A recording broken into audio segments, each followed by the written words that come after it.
शाम ढल चुकी थी। रसोई में हल्की सी खनक के साथ बर्तन बज रहे थे। पत्नी चुपचाप खाना बना रही थी। तभी दरवाजा खुला। पति सामान्य समय से कहीं पहले घर आ गया। पत्नी ने मुड़कर देखा, हैरानी से बोली, आज इतनी जल्दी, और तुम इतने परेशान क्यों लग रहे हो? पति ने थकी हुई टूटी सी आवाज में कहा, मुझे नौकरी से निकाल दिया गया है। ये सुनते ही पत्नी जैसे सन्न रह गई। कुछ पल चुप रहने के बाद उसने संभलते हुए पूछा, अचानक? लेकिन क्यों? पति ने बिना नजर मिलाए एक कागज उसकी ओर बढ़ाया और बोला, कोई वजह नहीं बताई, बस निकाल दिया। पत्नी ने उसका हाथ थाम लिया। आवाज में अपनापन था। कोई बात नहीं, सब ठीक हो जाएगा, मैं हमेशा तुम्हारे साथ हूँ। कुछ देर बाद वह अंदर गई और अपनी छोटी सी गुल्लक लेकर आई। संकोच से बोली, ये ज्यादा तो नहीं है, लेकिन अभी तुम्हारी थोड़ी मदद हो जाएगी। पत्नी की बात सुनते ही पति का गुस्सा फूट पड़ा। ताने भरे शब्द निकल पड़े, तुम जैसी गंवार औरतों को अक्ल ही नहीं होती। इस चिल्लर 100 से मेरा क्या होगा, अच्छा है इससे सब्जी ही ले आओ।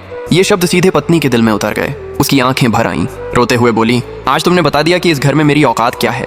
फिर वह अचानक चुप हो गई। धीरे से गुल्लक जमीन पर पटक दी। गुल्लक टूटते ही फर्श पर नोटों का ढेर बिखर गया। पत्नी ने भर्राई आवाज में कहा, तुम्हें लगता है इसमें चिल्लर है? ये पूरे 1 लाख रुपए हैं। पति हक्का बक्का रह गया। पत्नी आगे बोली, पिछले 1 साल से मैं ये पैसे जोड़ रही थी ताकि तुम रोज बसों में धक्के न खाओ। मैं तुम्हारे लिए एक बाइक खरीदना चाहती थी। ये सुनते ही पति का सिर शर्म से झुक गया।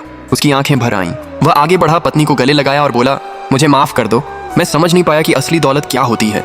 पत्नी के कंधे पर सिर रखकर उसने कहा, सच्चा रिश्ता पैसे से नहीं, भरोसे और सम्मान से चलता है। और आज मैंने सीख लिया, कभी भी किसी रिश्ते को छोटा नहीं समझना चाहिए।